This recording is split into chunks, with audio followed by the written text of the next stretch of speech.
बेटा आज हम डिस्कशन करेंगे ओलंपिक सिंबल्स के बारे में, आइडल्स के बारे में, ऑब्जेक्टिव ऑफ ओलंपिक और डेवलपमेंट ऑफ ओलंपिक थ्रू ओलंपिज्म। ओलंपिज्म के साथ, ओलंपिज्म किसको कहते हैं मैं अभी आपको एक्सप्लेन करके बताऊंगा।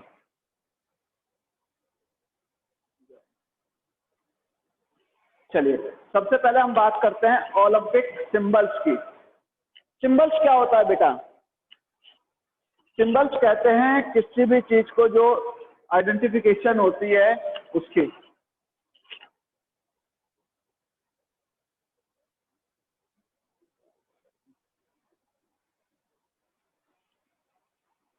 कोई भी गेम्स होते हैं या कोई भी चीज होती है उसका एक सिंबल होता है बेटा। सिंबल शो करता है उसकी ग्रेटनेस को, वो क्या है उसके आइडेंटिफिकेशन बन जाता है सिंबल, जिसको एम्बलम भी कहते हैं। तो फर्स्ट हमारा जो टॉपिक है वो है ओलंपिक सिंबल और एम्बलम। एम्बलम का मतलब होता है प्रतीक। हम आइडेंटिफिकेशन किससे करते हैं उस चीज की, किस चीज से उसको आइडेंटिफाई करते हैं। तो इसीलिए ओलंपिक के बारे में भी बताया गया है कि ओलंपिक के क्या सिंबल्स हैं, ठीक है। उसके सिंबल्स के बारे में बताया गया है, उसके आइडेंटिफिकेशंस के बारे में बताया गया है।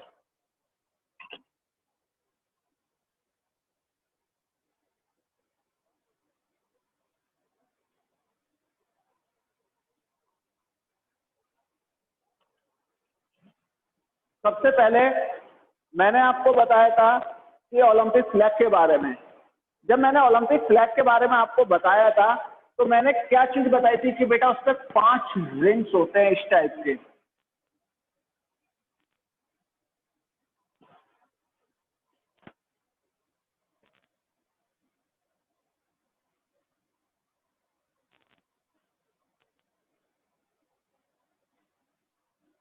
ये 5 रिंग्स होते हैं डिफरेंट डिफरेंट कलर के, रेड, ब्लू, येलो, ब्लैक और ब्लू, ग्रीन, सॉरी।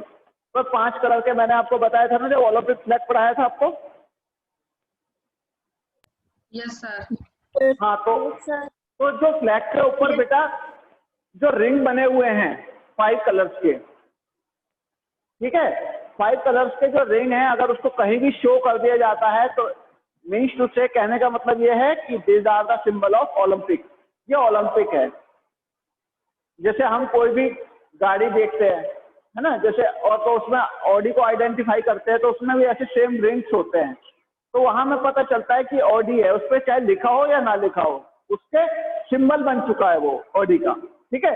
इसी तरह ओलंपिक का सिंबल ये 5 रिंग्स हैं, अलग अलग कलर के होते हैं।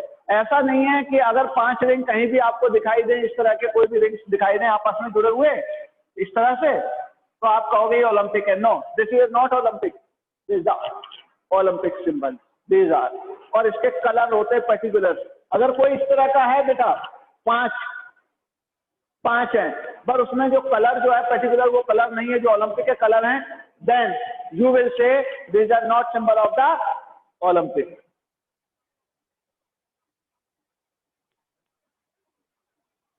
तब आप कहोगे ये सिंबल नहीं है ओलंपिक का।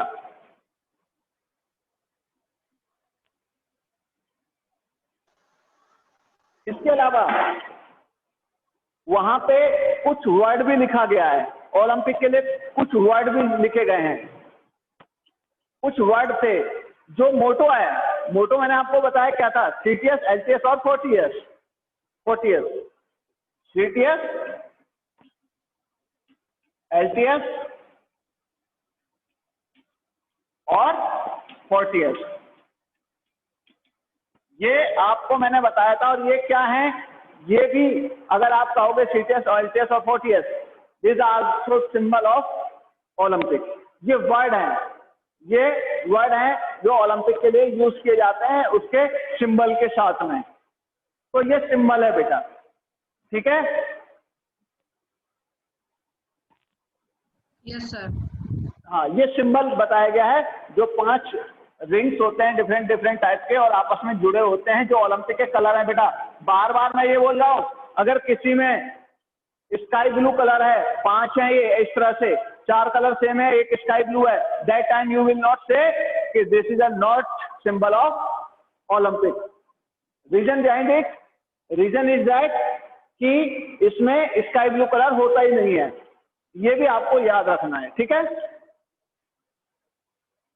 सिंबल के बाद अब हम आगे चलते हैं और बात करते हैं आइडल्स की।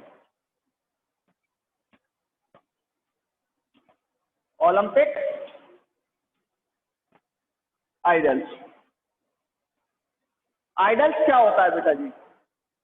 आइडल्स का मतलब होता है एक अच्छा वाक्य, ऐसा वाक्य आइडल जो मैं आपको बताता हूं आइडल्स कौन होते हैं। आप अगर अपनी जिंदगी में किसी को देखते हैं और रियलाइज करते हैं कि मुझे इसके जैसा बनना चाहिए, मुझे इसके जैसा बनना चाहिए, तो वो आपकी लाइफ का आइडल है। कोई डॉक्टर, ठीक है, कोई इंजीनियर, कोई भी जो आपको आपका रोल मॉडल, हाँ रोल मॉडल जो होता है कहते हैं ना, तो कहते हैं कि आइडल आपका आइडियल होना चाहिए, ठीक है। बट जब हम ओलंपिक आइडल्स की बात करते हैं तो वहां एक वाक्य दिया गया है, एक वाक्य को चूज किया गया है।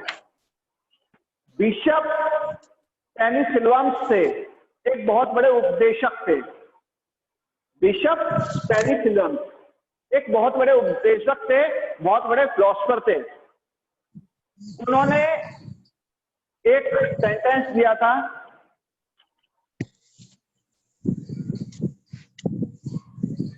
उन्होंने एक बहुत बड़ा ओलंपिक को लेकर एक बात कही थी कि ओलंपिक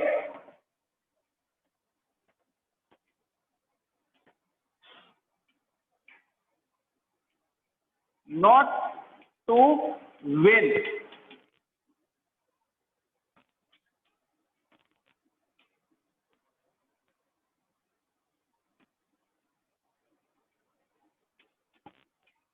पार्ट टू इट। कहते हैं कि ओलंपिक का मतलब ये नहीं है कि आप जीत जाओ, आप जीत ही जाइए। इसका मतलब है कि आप इसमें पार्टिसिपेट कीजिए, आप इसमें पार्टिसिपेशन करते हैं, ये बड़ी बात है। इसमें ये बड़ी बात नहीं है कि आप इसको जीत जाते हैं। और जो इन्होंने ये सेंटेंस कहा बिशप पेनिसिलवस ने, ये क्या बन गया बेटा? ये एक मॉडल बन गया,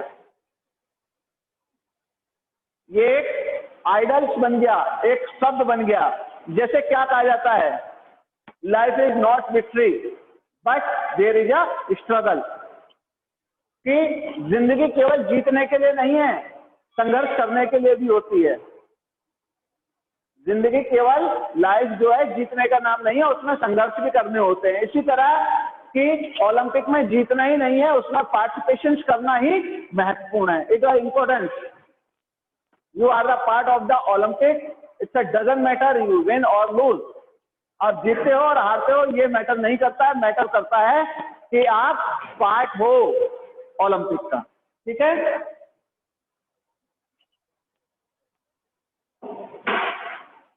इसके बाद हम अगर बात करते हैं ऑब्जेक्टिव ऑफ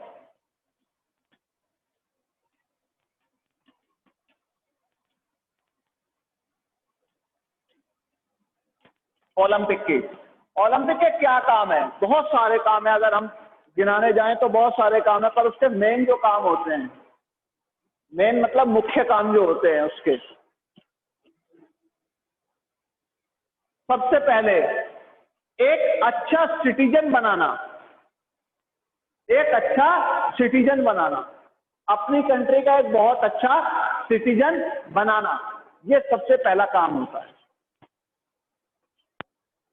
आप समझे कि सिटीजन कैसे अच्छा बनेगा? देखिए, जब एक प्लेयर, एक कॉमन पर्सन, एक स्पोर्ट्स पर्सन बनता है, तो स्पोर्ट्स पर्सन की रेस्पॉन्सिबिलिटी होती है कि वो ड्रग्स और अपनी गलत चीजों को छोड़ दे।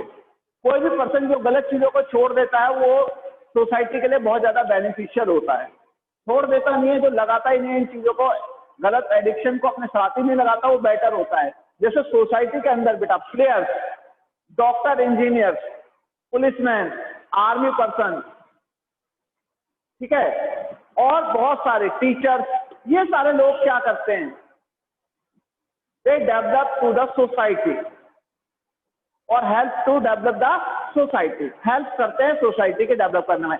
इसके अपोजिट में क्या चोर, बदमाश, ये सब हेल्प करते हैं? नहीं, these are the wrong person for the society. ये कह सकते हैं आप बर्डन है, these are the burden of the society. ये सोसाइटी के बोझ हैं।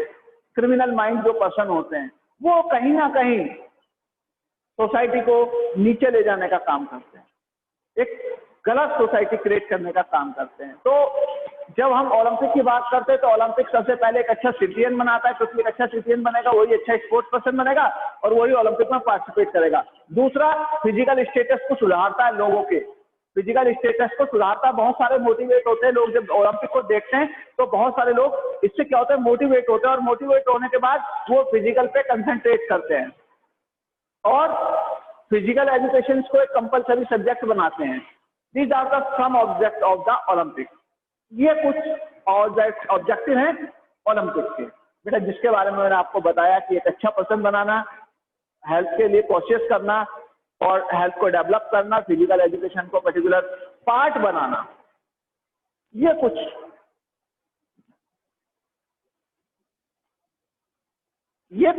चीजें हैं। अगर अब मैं बात करूं,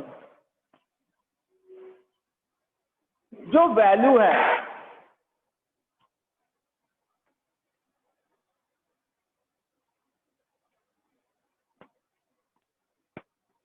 कौन कौन सी वैल्यू ओलंपिज्म के अंदर बढ़ जाती है?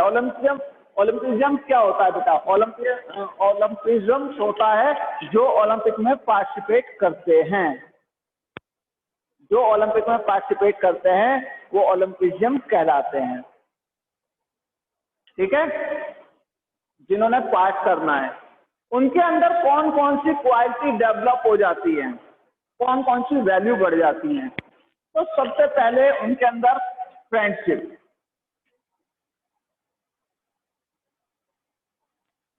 की क्वालिटी होती है, वो बढ़ जाती है। वो फ्रेंडशिप नेचर उनके अंदर आ जाता है, क्योंकि पूरे वर्ल्ड के लोग जब एक मंच पे आते हैं तो सब आपस में फ्रेंड्स बन जाते हैं।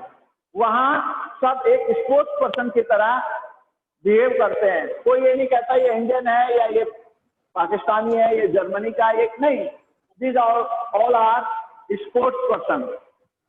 वो स्टेज ऐसी है जहां पे सब एक दूसरे के फ्रेंड होते हैं, स्पोर्ट्स को रिप्रेजेंट करते हैं, तो सभी स्पोर्ट्स पर्सन हैं। और जब वो एक दूसरे के पास आते हैं तो उनके अंदर फ्रेंडशिप की जो फीलिंग होती है वो बढ़ जाती है और वो कहीं ना कहीं आगे आती है, वो फ्रेंड बनते हैं एक दूसरे के। सपोज दैट, जैसे अगर मैं बात करूं, कुछ कंट्रीज जो हमेशा आपस में एक दूसरे के अगेंस्ट होती हैं, जैसे हमारे अगेंस्ट पाकिस्तान होती है और नॉर्थ कोरिया, साउथ कोरिया होती है, और कुछ कंट्रीज हैं ऐसी जो कभी भी मतलब एक दूसरे को लाइक नहीं करते, एक दूसरे के पीपल्स को लाइक नहीं करते। बट जब वो स्पोर्ट्स के मंच पे पहुंच जाते हैं, ओलंपिक के मंच पे पहुंच जाते हैं, तो वहां वो फ्रेंडशिप शो करते हैं, दिखाते हैं फ्रेंडशिप है उनके पास, क्योंकि वहां पे वो अपने देश को रिप्रेजेंट जरूर कर रहे हैं, पर वो एक स्पोर्ट्स पर्सन भी है। और स्पोर्ट्स पर्सन की गुड क्वालिटी होती है कि वो फ्रेंडशिप को बहुत जल्दी अडॉप्ट कर लेता है। नेक्स्ट अगर वैल्यू की बात करूं,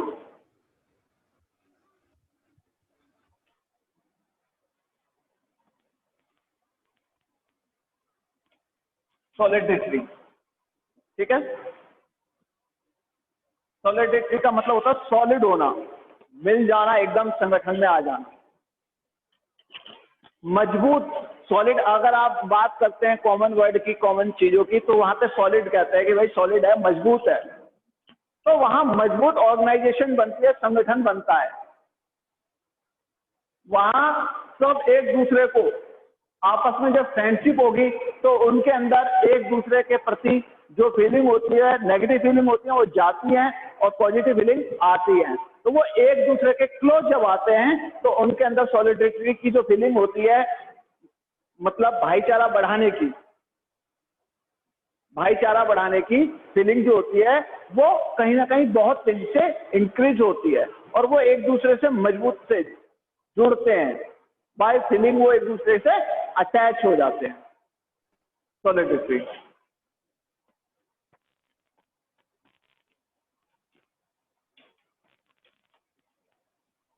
फेयर प्ले। फेयर प्ले क्या होता है? फेयर प्ले का मतलब होता है साफ सुथरा खेल। साफ सुथरा खेल का मतलब ये नहीं है कि हमारा जो स्टेडियम है वो साफ होगा या जहां हम प्ले कर रहे हैं वो साफ होगा, हमारा जो सरफेस है वो साफ होगा, नहीं।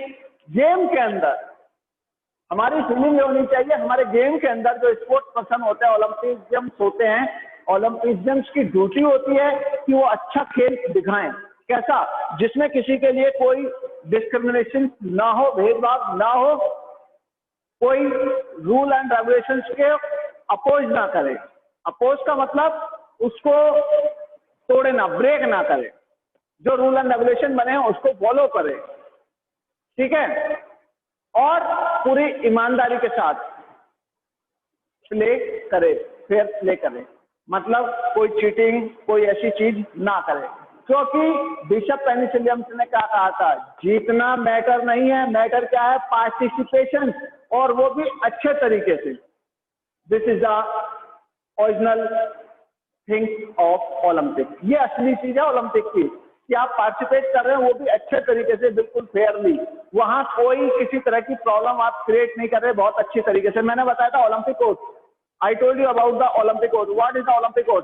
जब ओलंपिक ओथ होती है, प्रेसिडेंट जो होता है और आईओसी का, वो उनको ओलंपिक ओथ दिलाता है, तो दैट टाइम क्या कहता है? वो कहता है कि मैं प्ले को फेयर प्ले की तरह करूंगा, अच्छी तरीके से खेलूंगा, फेयर प्ले। तो फेयर प्ले का मतलब है साफ सुथरा खेल, ठीक है। उसमें सरफेस से नहीं, उसमें आपके रूल एंड रेगुलेशन से चलना होता है, ईमानदारी से, कोई चीटिंग नहीं करनी है, कोई एडिक्शन नहीं करना है, कोई नशा नहीं करना है, इस तरह से। और एक वैल्यू और आती है,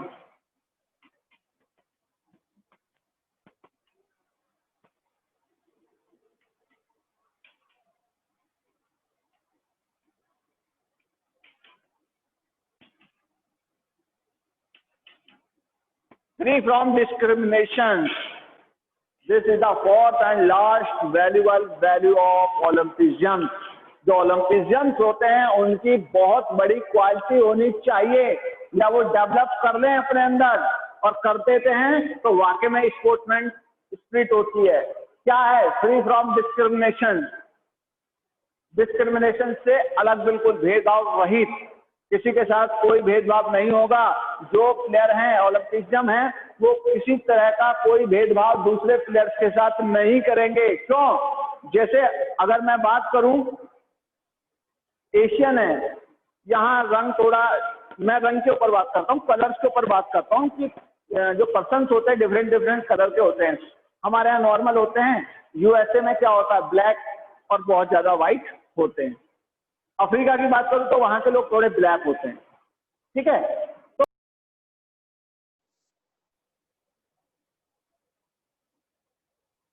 बेटा सभी को वापस कनेक्टिविटी हो गई सबकी?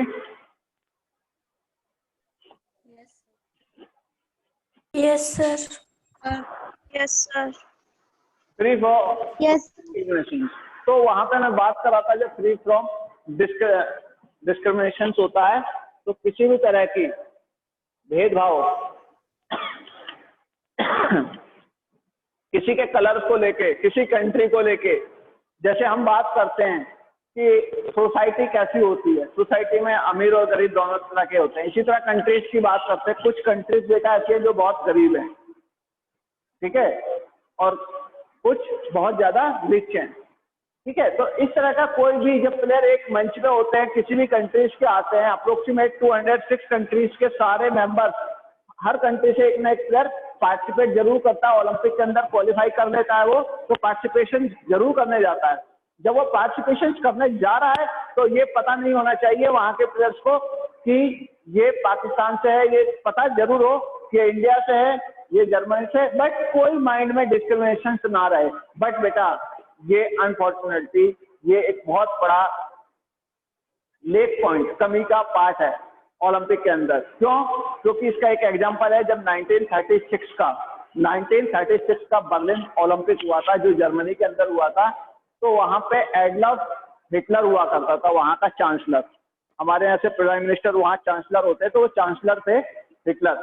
तो हिटलर ने क्या काम किया था पता है? हिटलर ने अमेरिकन और अफ्रीकन जो प्लेयर थे जिन्होंने 4 गोल्ड जीते थे वहां पे, उनको ऑनर देने से मना कर दिया था, उनको सम्मान देने से मना कर दिया था। क्यों? क्योंकि वो ब्लैक थे, वो ब्लैक थे। तो कहीं ना कहीं उसने इसको दिखाया, हिटलर ने इसको दिखाया कि वो डिस्क्रिमिनेशन खत्म नहीं किया उसने। बट अब धीरे धीरे ये एंड हो रहा है। उसके बाद जब उससे एक और एग्जांपल है 1972 का म्यूसिक ओलंपिक का, जो 1972 में हुआ था। उसके अंदर 14 इजराइल प्लेयर्स को मार दिया गया था, 14 इजराइल प्लेयर्स को मार दिया गया था वहां पे, क्योंकि वो इजराइल से बिलोंग करते थे, तो वहां पे मार दिया गया था। ऐसे ही कुछ अरब कंट्रीज हैं, उनके प्लेयरों के साथ कुछ डिस्क्रिमिनेशन हुआ। तो बट ये नहीं होना चाहिए, ये नहीं होना चाहिए। इसलिए इसको हम कहते हैं कि डिस्क्रिमिनेशन खत्म करो। वो किस जाति से, किस धर्म से, किस रिलीजियस से, किस कास्ट से, किस कंट्री से, डजंट मैटर। बट ओलंपिक्स में है, वो उस समय प्लेयर है, बस इट्स एनफ फॉर अस, हमारे लिए काफी है, उसके अलावा कुछ नहीं है। तो ये टॉपिक है आपका अभी, ये टॉपिक था जिसके बारे में मैंने आपको बताया बेटा।